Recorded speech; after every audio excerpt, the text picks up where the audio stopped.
If you are a truth teller, the likelihood that you're going to be targeted by a narcissist or a Jezebel is exponential. And there's nothing that the narcissist and the Jezebel hates more than a truth teller.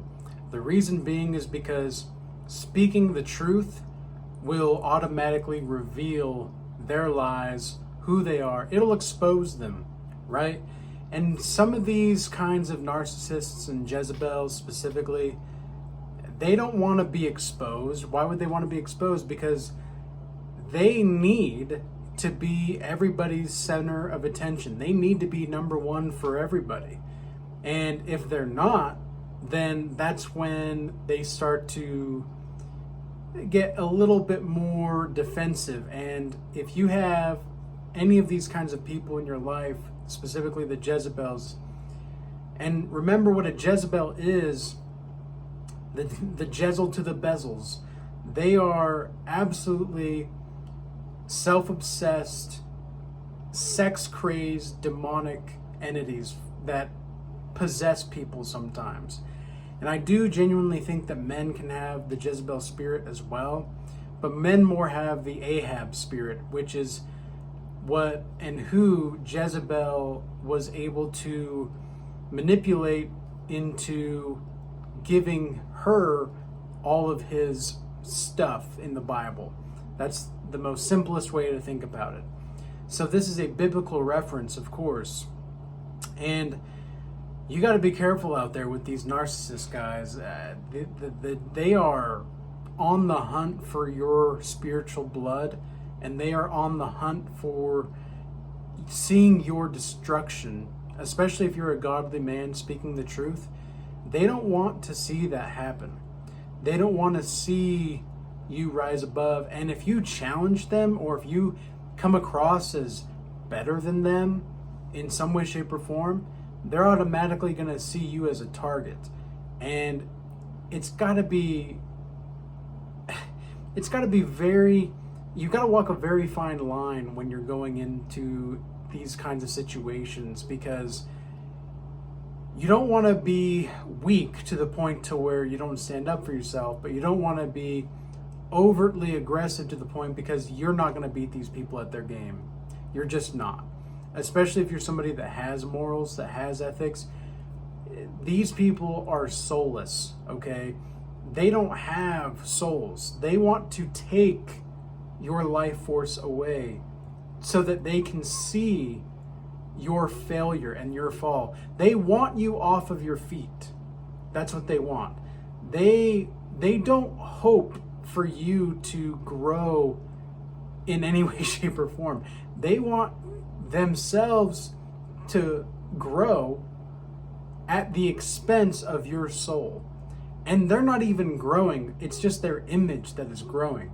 So they want to, at the expense of your soul, see themselves rise in becoming an idol for everybody else around them. And this is just sickening, toxic behavior. Even just thinking about it can make my stomach churn sometimes, because I'm thinking back to all of the situations that I've seen this.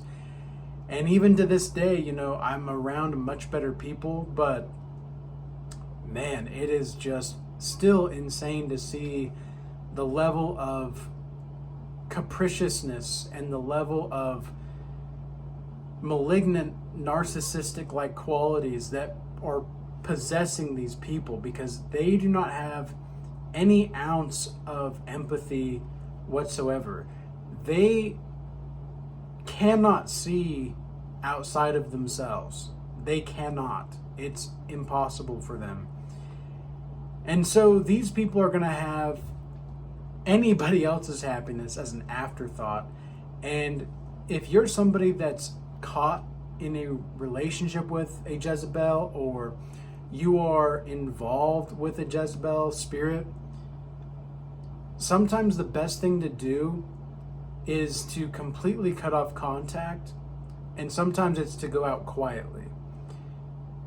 Depends on the case, because it depends on what your relationship with this person has been like and is like, and if you're living together, if you're not living together. Because I've heard some people in consultation calls where they are they're living with the Jezebel, and they can't go anywhere because they don't have the resources to go anywhere just yet. And so they have to live with this person knowing that it's killing their soul, and they can't really do much about it other than continue to work and just try to save money to get out of that situation.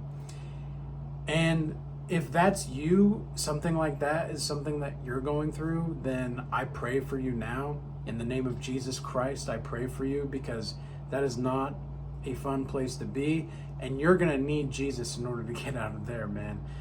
Because the Jezebel's hold on you can be so immense that you don't even realize how it happened. You don't even know how and why, and you were probably a bit naive. I know that's what a lot of this kind of stuff happens with, is a naivete. There's a certain level of naivete that comes about from being exposed to the Jezebel, to being exposed to these demonic entities.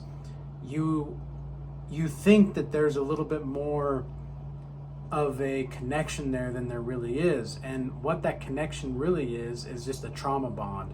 And if you're trauma bonded with the Jezebel,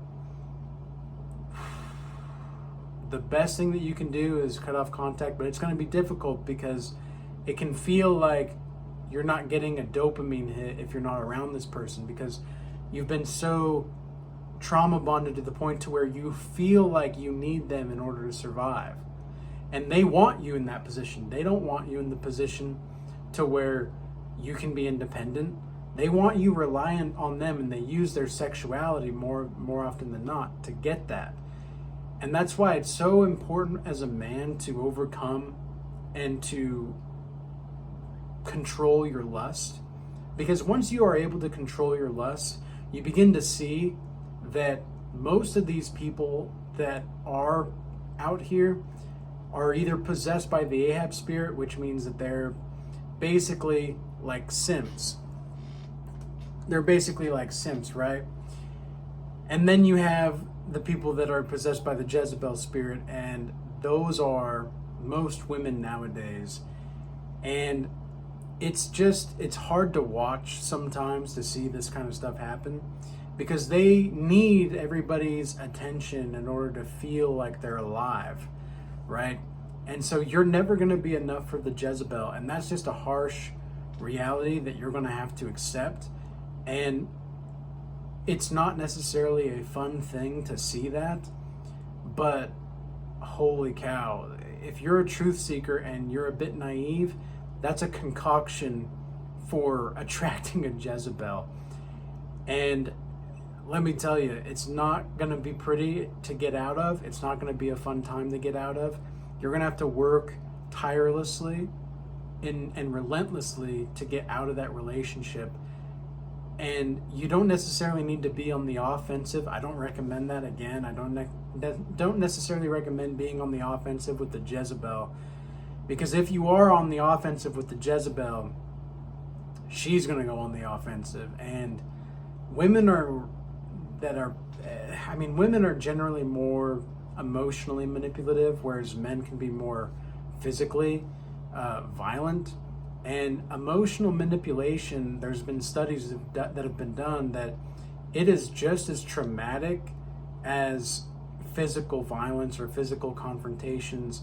The same kinds of reactions in the brain occur through emotional abuse just as much as physical abuse. So women have their tools just as much as men do. We just don't talk about it as much. And so these tools are not necessarily the kinds of tools that build things. These are the kinds of tools that utilize the execution of your soul.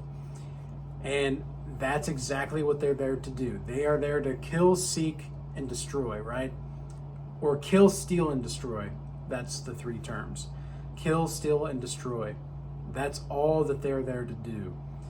And you might notice this. It's pretty interesting.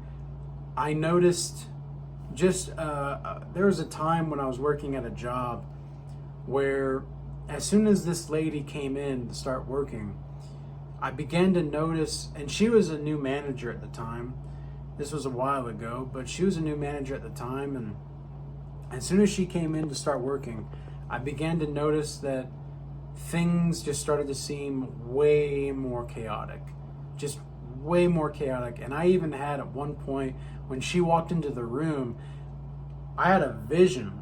Even now, it kind of thinking about it, just it gets you into that state of just what it was like. It's not fun to talk about, but it needs to be talked about. I had a vision of a tornado walking in as she walked into the room. It was the office. And I had this vision, and I thought to myself, oh my gosh, this is just not good. And just being in her presence felt draining. Like I can remember standing next to her at the desk, and we were talking about a marketing strategy.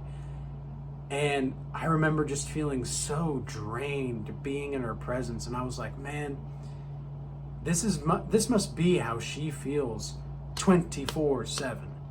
Like, this is how she feels all the time. What a horrible, horrible way to live. That's just terrible. I don't wish that upon anybody.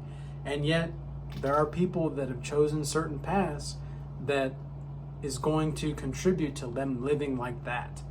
And if you're that kind of person, I feel sorry for you, to be honest. I don't know how to show compassion to somebody that continues to choose things that destroys their well-being. I guess I can love you as God commanded me to do so, but I can't respect you. I just cannot. And anybody that sticks around the Jezebel knowingly, that puts their soul in danger and they're not doing anything about it, you're not respecting yourself. And there is no amount of sex, there's no amount of money that can take away from you respecting who you are and what you're about. If you don't respect yourself, then there's going to be no way that other people can respect you.